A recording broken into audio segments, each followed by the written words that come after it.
Magandang araw po mga ka-Facebook friends and followers at saka yung YouTube subscribers ko. So, ingat palagi sa daan at saka sa dagat mga ka-Bernes ha. At saka yung especially sa mga espero dyan. At ito naman tayo.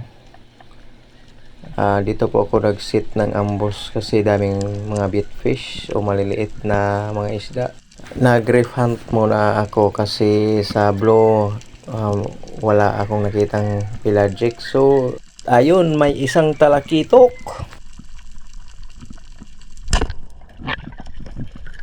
Ulam na po siya. Napakalinaw ng dagat. So ang naka-diferensya nito ay Makati kasi breeding season po ngayon ng iba't ibang klase, iba't ibang uri ng jellyfish, mga ka-very nice. At Makati po yung dagat.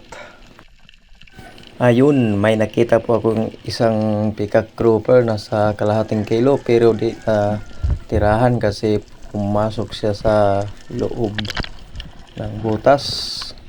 So dito na naman ako nagdadrop kasi may napansin pa akong rainbow runner.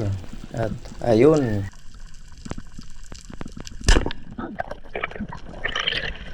nasa 1 kilo lang po to mga ka-Facebook friends and followers. Kwartang linaw na po. So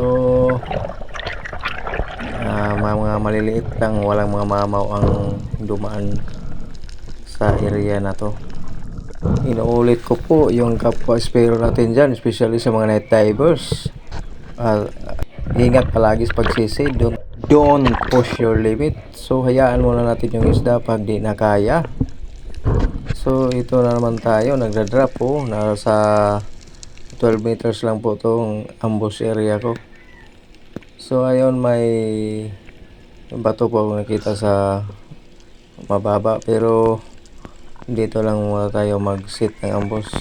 At may napansin pa kong tatlo o apat na midnight snapper. So ayun na sila nasa malalim po sila, nasa 25 meters po. So nasa 25 meters sila rin, ako na po sa 12 meters. So hinihintay ko pong umangat yung mga malaking isda pero yung isa lang po ang umangat, yung maliit nasa 1 kilogram. At ayun, nang marites po sa akin yun, no?